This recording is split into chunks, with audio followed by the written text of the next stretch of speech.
प्रेरणास्पद कथाएं YouTube channel पर मैं धनंजय जैन आप सभी का हार्दिक अभिवादन करता हूं। छोटी सी कहानी डीजे की जुबानी। दोस्तों, परिवार में बच्चों को सुसंस्कारित करने के लिए एन केन प्रकारेण अपने बड़ों को प्रयास करना ही चाहिए। यदि बच्चों के अंदर वैसे संस्कार नहीं दिए गए, उन्हें उस तरह की सूझबूझ नहीं दी गई, उन्हें उस तरह की शिक्षा नहीं दी गई, तो बच्चा बहुत जल्दी अपनी अपरिपक्व बुद्धि के अनुसार दिशाहीन हो सकता है, गलत दिशा को चुन सकता है। एक सेठ थे, पैसों का कोई अभाव नहीं था, कोई पारावार नहीं था। लक्ष्मी पैर फैलाकर उनके घर के अंदर मानो बैठी हो। सेठ के 2 संतान थे, एक लड़का और एक लड़की। दोनों को प्रशिक्षण हेतु उन्होंने विदेश में भेजा, क्योंकि बच्चा जब बाहर रहता है ना दोस्तों, तो अपनी रिस्पॉन्सिबिलिटी समझता है। पर जिस घर के अंदर, जिस परिवार के अंदर बच्चों की उस भावना को नहीं देखा जाता कि नहीं, उसे जिम्मेदारी समझना चाहिए, और सिर्फ बस मेरा बेटा विदेश में पढ़ रहा है और पैसों की कमी नहीं होने के कारण से जितना उसने मांगा यदि हम भेजते गए, वो क्या कर रहा है क्या नहीं कर रहा है, इसकी तरफ हमने ध्यान ही नहीं दिया, और बस उसकी इच्छा की पूर्ति हेतु हमने आंखें बंद करके अपनी गाड़ी कमाई लुटाने में ही अपने कर्तव्य का निर्वहन करना समझ लिया, तो शायद ये हमारी बहुत बड़ी भूल होती है। सेठ इस मामले में विचक्षण थे, होशियार थे। माना कि वे उसके इच्छानुसार भी चलते थे, पर बीच बीच में पूछते रहते थे, तुमने क्या किया। जब शिक्षा दीक्षा संपन्न हो गई, बेटा पढ़ लिख कर होशियार बनकर घर पे लौटा, तो सेठ ने कहा कि अब तुम थोड़ी थोड़ी जिम्मेदारियां भी संभालना शुरू करो। पिता दान भी करते थे, पुण्योपार्जन के लिए उन्होंने बड़े बड़े भंडारे भी खोल के रखे थे। संत महात्मा आए तो उनकी सेवा शुश्रूषा, उनकी वैयावच, उनकी बीमारी का इलाज भी वे कराते थे। हर तरह से रिश्तेदारों को सपोर्ट करने के लिए उनकी सहायता भी करते थे। वे एक्टिव थे। बेटा भी यह सब देखता था और आए दिन वो लूटाता भी जा रहा था। पिता ने देखा कि बेटे के अंदर यह आदत होना अच्छी बात है, पर व्यर्थ के अंदर भी बिना सोचे समझे भी ये अपव्यय कर रहा है, इस पे लगाम लगाना अभी से जरूरी है, क्योंकि ये बातें संस्कारों के साथ साथ नसीहत देने से भी आती है। उन्होंने कहा कि बेटा, आई हुई संपत्ति को इसी तरह से व्यर्थ में लुटाना भी ठीक नहीं है,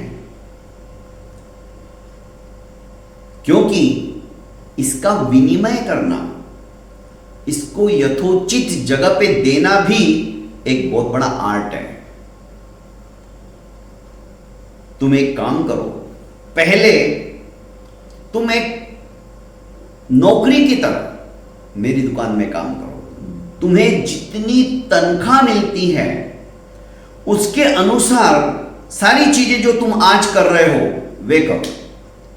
तुम्हें पैसे का सदुपयोग और दुरुपयोग क्या होता है मालूम पड़ जाएगा। उसने कहा ठीक है पिताजी, तुम मेरे पैसों के ऊपर ऐश मत करो, तुम्हें अपने खुद की मेहनत से कमाए हुए पैसों का विनिमय करना, दान देना, पुण्य करना, अपने लिए खर्चा करना, ये सब भी आना चाहिए। उसने कहा ठीक है पिताजी, और उस दिन से उसको बड़ी पोस्ट पे रख दिया जाता है, जैसे कि मैनेजर पूरे दुकान का संचालन वो जी जान से करता था, सेठ का ही बेटा था और खुद की दुकान थी। पर पिता के ये गुणों को सीखने की भी एक ललक थी, जो आए दिन वो लुटाते जा रहा था, उस पर एक ब्रेक लगा। हिताहित नहीं समझता था, जो भी आया दे दिया। अब परिणाम स्वरूप उसे जो भी तनख्वाह मिलती, उस तनख्वाह से अपनी मेहनत से कमाए हुए पैसे से जब वो देने लगा तो बहुत सोच समझ कर देने लगा। पात्र है या नहीं है, अर्थात सुपात्र है या नहीं है, या कुपात्र है। हम एरे गेरे को यदि कुछ भी लुटाते रहे ना दोस्तों, तो उस धन का, उस दान का दुरुपयोग भी हो सकता है। दुरुपयोग नहीं होना चाहिए।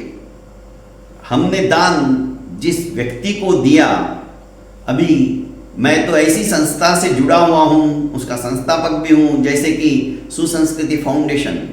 हम लोग अनाज इकट्ठा करते हैं हर घर में जाकर, ताकि दान देने की वृत्ति हमारी हमेशा जागृत रहे, हमारी भावना हमेशा बलवती होती रहे।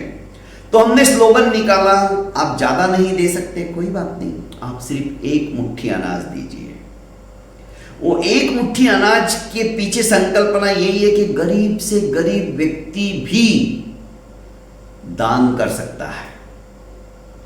और हमने ऐसी 2-3 संस्थाओं से अपने आप को जोड़ लिया, जिनका कि अन्न का टेंशन हमने मिटा दिया। आप इन बच्चों को एजुकेट करो, बीमारियों से कैसे मुक्त होवे उसके लिए प्रयास करो, इनको पढ़ाओ लिखाओ, दूसरी एक्टिविटी करवाओ, क्योंकि ये बच्चे बहुत कृषकाय है, HIV पॉजिटिव बच्चे हैं। और ये संस्था जिनसे हम जुड़े वो बाबा आमटे की संस्था है। बाबा आमटे की संस्था का नाम लिया तो आंखें बंद करके हम दे सकते हैं, क्योंकि इनके अंदर जो संस्था के कार्यकर्ता हैं, इनमें जुनून होता है काम करने का। तो हमने सोचा कि तुम अनाज का टेंशन मिटा दो, वो हम देंगे। तो हम छोटे मोटे कार्यक्रम करते रहते हैं, म्यूजिकल शो करते रहते हैं, उसमें हम टिकट नहीं रख के एक मुट्ठी अनाज लेके आओ। एक मुट्ठी कोई देता नहीं, भर भर के ही देते लोग। तो हमारा इस तरह से देखकर दूसरी संस्थाओं से भी हमें लेटर आने लगे कि साहब आप हमारी संस्थाओं को भी कुछ ना कुछ अनाज दीजिए। पर हमारा एक उसूल है, हमारे जो संस्था के अध्यक्ष है अशोक आचार्य, कभी वो तो कभी और कोई, हम उन लोगों को वहां पर 2-2, 3-3 दिन तक रुकाते हैं। वे संस्था का बारीकी से निरीक्षण करते हैं, परीक्षण करते हैं, और उन्हें लगता है कि नहीं संस्था जेन्युइन है, तो फिर हम उन्हें देना शुरू करते हैं। एक ऐसी संस्था का लेटर आया और कहने लगे कि आप हमारी संस्था को भी देते जाओ। तो मैंने हमारे संस्था के जो फाउंडर है आशीष पांडे, उनको मैंने कहा ये संस्था जहां पे तुम लेक्चरर हो वहीं पे है, आप तलाश करो ये संस्था कैसी है।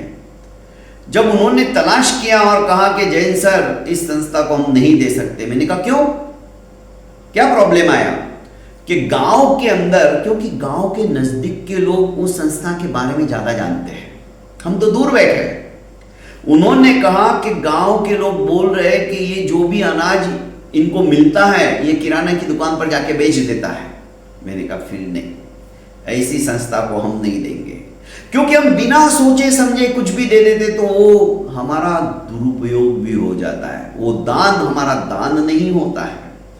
यही बात है दोस्तों कि आज की तारीख में हम दान कैसा दे रहे हैं, किसको दे रहे हैं, हमारा दान सुपात्र में जा रहा है या नहीं जा रहा है, कहीं हमें पश्चाताप तो नहीं होगा उसका। ये सब सोचकर सेठ ने अपने बेटे से भी कहा था कि तुम अपनी कमाई करो पहले और फिर दो।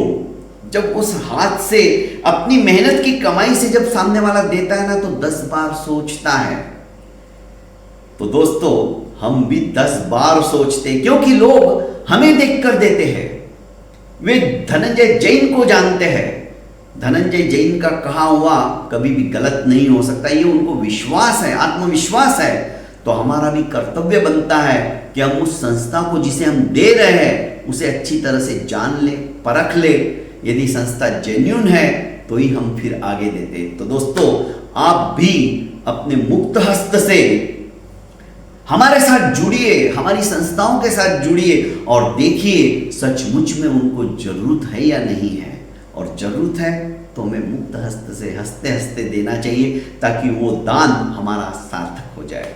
QR कोड मेरी इन कहानियों के ऊपर ही है।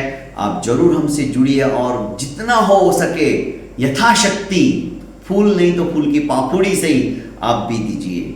जैसे कि सेठ के बेटे को जब वो कमाने लगा, उसे नसीहत सेठ ने दे दी कि हमारा दान कैसा होना चाहिए। एरे गेरे नत्थु गेरे को हम नहीं दे दे, सिग्नल के ऊपर हम दे दे रहे, वो उसी पैसे से, अरे बिस्किट के पैकेट भी मैं रखता हूं अपनी गाड़ी के अंदर। सिग्नल के ऊपर जब गाड़ी रुकती है तो बच्चे आ जाते हैं और मांगते हैं, मैं उन्हें बिस्किट का पूड़ा देता हूं तो कई बच्चे लेते नहीं है, बोलते 2 रुपया दीजिए।